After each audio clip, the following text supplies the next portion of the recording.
Uncover and Elevate is the next evolution of Liberate Your People Pleaser. I'm Brenda Florida, certified life coach, and after coaching hundreds of clients, I am unapologetically clear on this. People pleasing is a symptom with a deeper cause. Being in a toxic relationship or career and feeling trapped has a deeper cause. Avoiding difficult conversations has a deeper cause. Self-sabotage, imposter syndrome, confusion, feeling insecure, all have a deeper cause. In Uncover and Elevate, we are going to look under the hood every week to uncover what the deeper causes are that shape our lives, including the ones that make breaking a pattern, even one we want to break, so hard. Then we will elevate our lives with tools designed to transform those deeper causes and deal with the symptoms. Join me each week as we uncover and elevate our lives. And now, here's this week's episode of Uncover and Elevate. In this episode, we're going to talk about patterns, or you could think of it as a habit. It doesn't matter. I use the words interchangeably a lot. So I have a lot of clients who come to me knowing what pattern it is that they want to change or replace or something because they know that pattern isn't serving them anymore. It could be a pattern they're repeating in relationships, in career choices or employment situations, or, as an entrepreneur. It could be a pattern that you have with your mom or your dad. It could be a pattern you have with your adult children, or, they don't even have to be adults. I have one client who started working with me because she knew she had patterns of her own, like of self-judgment and limitation, like, just not speaking her truth, not standing up for herself. And she didn't want to pass those patterns to her children. I've had several people that come to me and their main motivator is they realize they have these things that are not serving them. And that as a parent, because I've had a couple dads come work with me for this reason too, they know that they're going to pass that on to their kids and they don't want to do that. So whatever it is, think of it as it's something that causes you stress. Our habits and patterns are things that we do over and over again that are stressful. If they're bringing you joy, don't bother to change them. Okay. Keep all those habits and patterns that bring you joy. Okay. But the ones that cause you stress or create like a cycle, a downward spiral of self-criticism or judgment, any of those kinds of things, they get you into relationships where you don't get your needs met. They keep you from speaking your truth. They keep you over functioning. They keep you overdoing, over giving for others, undervaluing yourself professionally. And so therefore how much money you can make, and all these kinds of things. These can be patterns that we are repeating because of a system that got set up in us, usually when we were very young, maybe not until teenagers or young adults, but most of our patterns, it's the old expression, everything I learned that was important, I learned by the time I was in kindergarten. That's good stuff and harmful stuff. So most of the things we learn, the way we learn to cope in the world, to process the world, to engage in the world, we learn when we're really little kids, from our family, from our culture. And those things often are very limited and don't really serve us. I had a lot of gender inequality and bias in my family. So I just grew up thinking that as a woman, my job was really to get married and have a family and take care of that family. And it was always presented as a very noble, thing to do. So not necessarily looked down on, but at the same time, clearly not as important as my husband, and his job he would have to support our family and things like that. So I grew up with this habit, this pattern of thinking of myself as less than, for sure, any man in the room. And, a pattern like that doesn't get limited to just one qualifier. You end up feeling less than in pretty much every situation. Not every situation. I had some things where I allowed myself sort of the self-validation of knowing I was really good at those things, or, that I was an asset in that way. I mean, even if I wasn't thinking about it with that word in mind. I had a few things in my life that were that way, but mostly, and particularly as it came to men, and then when I entered the workplace, because I really never thought I would work, I thought I would be a stay-home mom, because that's what, women are supposed to do. And so then when I entered the workplace, I kind of brought a piece of that pattern, which allowed me to keep undervaluing what I was giving to my employer and being willing to work for less than really what I was worth and should have been paid, and things like that. So there's a pattern that started when I was little, way before I could understand it or articulate it, way before I could rebel against it, that said, hey, women are not as good as men. They have less value. They're less important. And I just kind of absorbed that and then recreated that pattern, naturally for myself, and played that out in my life for many years until I was in my mid-30s or so. And I mean, it's still, because it's so culturally supported, and because of patriarchy, women are still not in an equal footing with men in almost every arena, whether it's pay or, any of those kinds of things, opportunities, the list goes on and on. But at least I'm not doing it in my own mind anymore. Now I'm just fighting the cultural aspects of it, because I'm not devaluing myself. So that was a pattern I had to recognize, was a pattern that was not serving me. For me, it's helpful to know, this is maybe just my personality and the way I process things. It's a little helpful to know how that got started in the first place.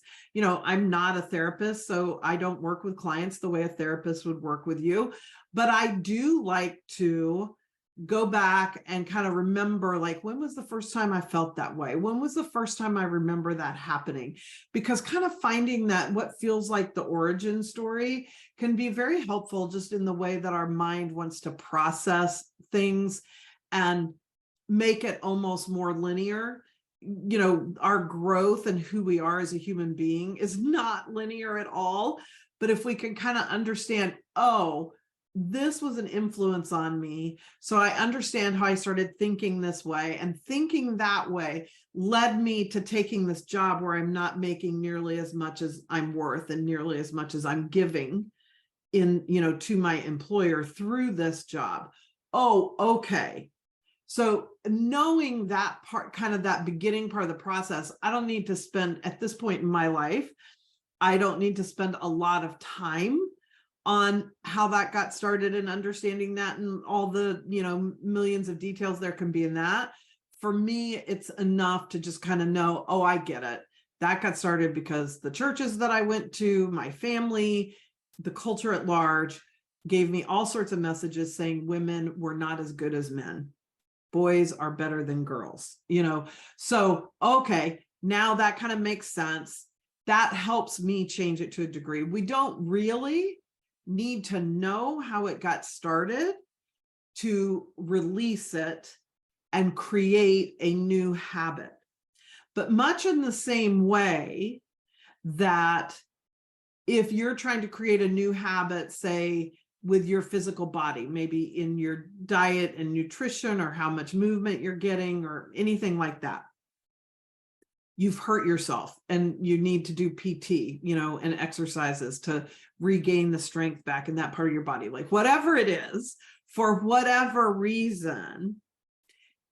We all know how hard it is to start something like that and be consistent, right? Like we might be really good with it for a couple of days or maybe a week or whatever, but then, within a few weeks, a month or so, we've dropped off, because it's very hard to start a habit.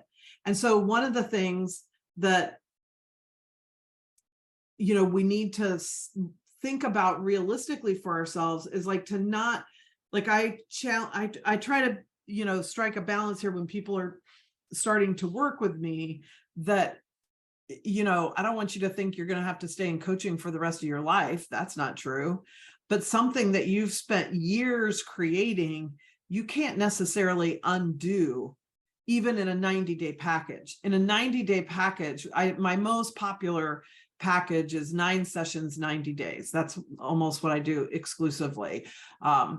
Occasionally I think of changing that to 6 months and more like 12 sessions or 15 sessions more, which is, for the very reasons I'm about to explain, because it's probably a little more realistic of a time that it's going to take to actually break those habits. And I have people that work with me for, sometimes a couple of years, because we can't break a habit we've been doing for 10 or 15 or 20 or 30 or 40 years, whatever, 60 years, whatever, in a few 1-hour sessions. Like, it's just, it doesn't work that way. Nothing else works that way. Neither does our mental health, So yes, we can have big breakthroughs, and yes, lots of changes happening along the way.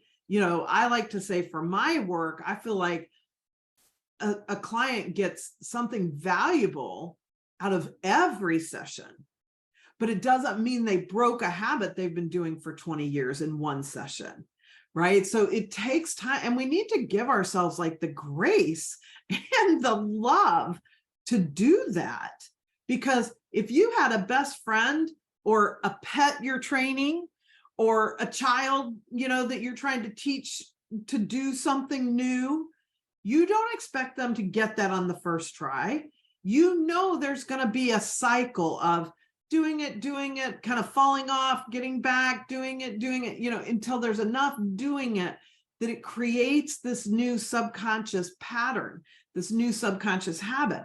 So sure, after you do it enough, you do stop, undervaluing yourself or seeing yourself as less than or over functioning, or even the more internal habits that like are not, you don't associate with another person. Like a great example would be the one I started really working diligently to break this fall, is my own self-judgment. Like it became literally painfully obvious to me that I was hurting myself emotionally, spiritually, and literally physically with my self-judgment. Now I come from a long line of self-judgers, so I come by it honestly, but I don't want to keep doing it.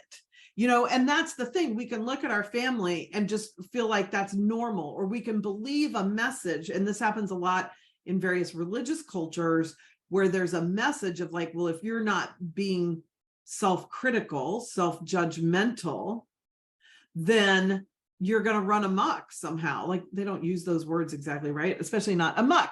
But so there's probably not a sermon on, unless you stop judging yourself, unless you judge yourself. Sorry, let me say this right, because it's wrong.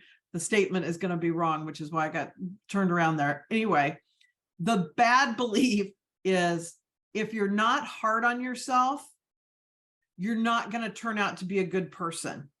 You're going to somehow, whatever, go rob banks and never pay your bills and lay on the couch all day. I don't know, that somehow this self-judgment is actually keeping us safe in some way, keeping us, on the straight and narrows. Sort of the same idea as scarcity. Like, in truth, most of us, and culturally at large, it is very common to get the message, even though it won't come out in these words, that having fear about money, believing in scarcity, believing you could run out, is what keeps you financially safe. It keeps you from overspending. It keeps you from not paying your bills and not caring or whatever. And I would say that most of us would never behave that way anyway. If we suddenly had all the money and not just the money, but an actual wealth mindset, which people with a really solid wealth mindset, it's not just about being wealthy. It's that they're not afraid of money, right? There are some people who are very wealthy and still living in tons of scarcity and tons of fear. In fact, now they're even more afraid they're going to run out or lose it, or somebody's going to take it or whatever, because they have more. They have a lot, and now they're more afraid of losing a lot. People with a true wealth mindset know that even if they lost it all tomorrow, they would just figure out how to make it back. That's sort of the hallmark of a wealth mindset, is not, I can't live without money, or if I didn't have money, I don't know what I would do. In fact, people with a wealth mindset are not intimidated by the idea of not having money, because they just know they'll go create it one way or the other.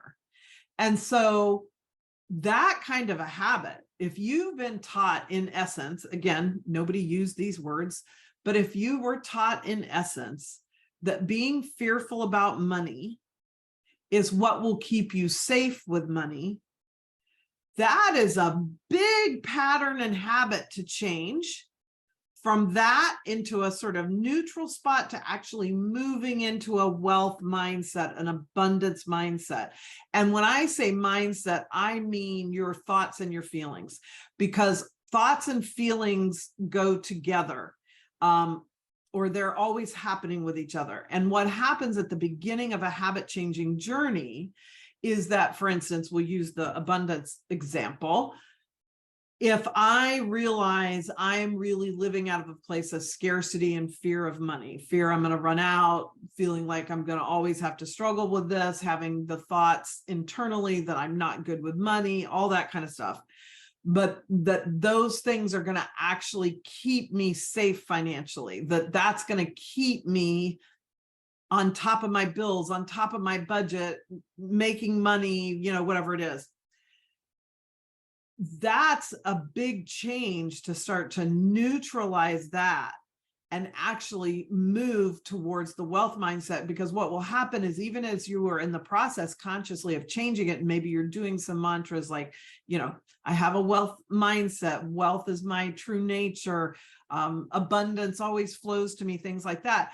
They're at the beginning of this process, and probably all of you have worked with something and have experienced this. As soon as you say the mantra, there's another part inside of you that's like, bullshit, not true, not true. And so it takes a lot of reprogramming, and that's exactly what it is from a neuroscience standpoint. We are reprogramming these neural pathways in our mind, and it takes a while to get it to where, when you're in a wealth mindset, your thoughts and your feelings are congruent. So at one point in the journey, when I'm at the beginning of the journey, I don't believe, I don't have thoughts about a wealth mindset, and I don't have feelings that would align with a wealth mindset. My thoughts and my feelings are ones that come out of scarcity. Then you get to the point where, okay, your thoughts are getting better. You're thinking with more possibility, less limitations, more abundance, but you're not feeling it because there's still too much of you that's over in that old mindset. And then as you keep going with it, you get that, and you're really in what I'm calling, the sort of wealth mindset. Then your feelings are in alignment with those thoughts. So when I have the thought, I'm always magnetizing abundance. No matter what problem there is, there's a solution, and I can find it. Thoughts like that, then I'm going to have feelings that match that. Phew. Oh, excuse me, everybody. I just sneezed in the middle of the podcast. Well, there you go. It's live and real. So it is when we know we've got it, so to speak, we know we've really mastered it, when whatever it is, when our thoughts and our feelings are congruent. So same thing for like body image. I've coached some people on body image challenges, and it starts by, they usually, when they start coaching, they feel terrible about their body, think they look awful, whatever. And I don't mean by this that I'm coaching weight loss. That is not what I do at all. I coach self-love and acceptance, because if you actually wanted to lose weight, the best place to do that from is self-love and acceptance, and not criticism, which is another bullshit thing we've been taught our whole lives, is that the best way to change is to be hard on yourself. And that is not true. That's a great way to make a short-term, short-lived change. I want to lose 10 pounds for a wedding, whatever. I can knuckle down and be super disciplined and use all my willpower and lose that weight and for the 10 pounds for the wedding and go to the wedding. And then I'm just going to put that 10 pounds on and probably an extra 5, because I didn't do it out of self-love. I did it out of an internal criticism, or because somebody else told me, whatever, I look fat, my butt looked big in those jeans, like whatever it is that triggers you into feeling that. That could come from somebody outside of you, for sure. People say terrible things about other people's bodies. So it could have come from someone outside, but then you internalized it. Otherwise, it wouldn't have stuck. And so in that trajectory of going from body hate to body love, that's a big trajectory. And so, there's that beginning of saying those mantras and, about your body, and I love my body, and do the look in the mirror thing, and just keep sending love to your body, different things, tools we can try, until we finally get to the point where you really experience the congruence, the alignment of, oh, I am saying positive things about my body, and I am feeling positive things about my body. Now I've changed that pattern. Now I've thought enough of the thoughts about what a gift my body is, how beautiful it is at the exact size it is, with all the scars or stretch marks or whatever it is you have that you don't like on your body. With all of that, my body is a miracle. It's magnificent. It serves me. It carries me through my day. It works. It does all these things, pumping blood and breathing and all these things that I never even have to think about, and when I can say that and actually feel how fantastic that is and how much I love my body, then I've done it. I've broken that habit. But it's a whole journey from the beginning to the end. And there are certainly times when people come in to coaching and they don't really even know what the pattern is. So sometimes we really know. It's super obvious, something that's happened over and over. We keep getting fired. We keep choosing men or women romantically who are bad for us, who, where we don't get our needs met. Maybe they're emotionally abusive, whatever. Like sometimes we know what the pattern is. We know it's self-criticism. We know, so some people will come into coaching, they already know what the pattern is. And then we just have to work through all these different ways that we can do, because what works for you may not work for somebody else. What has worked for somebody else may not work for you. That's why I hate formulas. That was last week's podcast episode, because formulas don't work for everyone. And that's always the way they're sort of packaged and marketed. And so then when we try this person's formula, their 3-step process to love your body or whatever, and we don't love our bodies, then that is more evidence for why it doesn't work, or why I'm not supposed to love my body, or I'm the one person who really should hate their body, or, whatever it is, because then the mind will use that against us. So some people come in knowing that pattern. Other people do not, and we need to find it. And that's fine. I love that part, because it's a super intuitive process, and it's always, rich with whatever comes out. And we have these big ahas in the middle of a session. They're like, that's it, eureka, we figured it out. Here's the pattern. Okay. Now we can move to what do we do to start reprogramming this pattern? What tool's going to work for you? What things can we do that are very practical in your own life to start to change them? Because I promise you, awareness is not enough. I mean, I love the idea that once we're aware of something, it changes, but generally, awareness alone does not change something, because it is a habit that has been going on for so long. You're going to just keep doing it because it's a habit, the same way you brush your teeth every day. Even if the Surgeon General came on today and announced that brushing your teeth was not good for you, and you were like, damn, I got to stop brushing my teeth. How many days would you go grab that toothbrush and then be like, oh, wait, yeah, right, I'm not going to do this anymore, because you've been doing it for so long. Even if you wanted to do it differently, you would keep doing it the same. That's the way the mind and the body work. And sometimes that's awesome, because it's great not to have to think about what I need to do with that toothbrush every day. It's great to learn things in a way that now we can just do them without thinking about it. All the ways that you get joy from those things, keep doing those.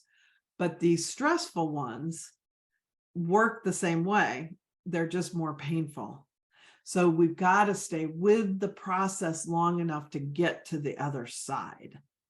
And that is what I'm here for all day long.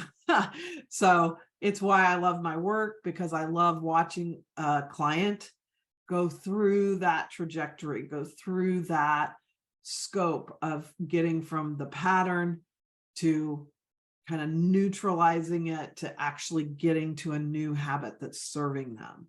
And that is available to you. Everybody can do it. All you need is that willingness, that desire to actually change it. Because of course, I do not change anyone's habit. I am not that magical. I am really good, but I am not that magical. So the client always does the work. You will do the work, and trust me, it will be work.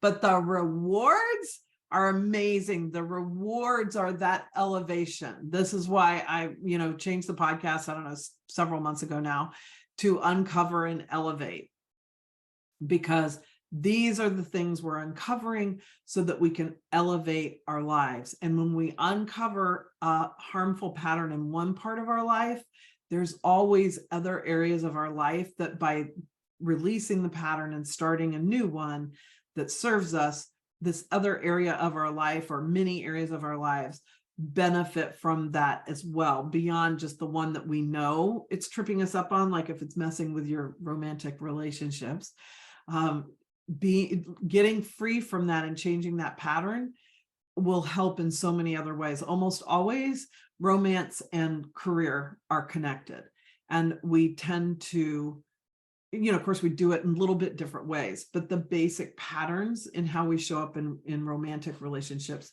and how we show up for work are often very similar. And if it's not that, it's something else where we will realize, oh, I'm doing that over here too. Yeah, it looks a little bit different, but it's coming from the same idea that, like my one I was talking about, that women are not as good as men. Darn it. So I'll see it. I'll be like, drats. So I saw how that was working. I probably didn't say drats. I probably used another word that started with F, but anyway, I saw how that impacted me in my romantic relationships and changed that. Now I'm starting to see how it's impacting me somewhere else, with a friend, with my mother, with, whatever.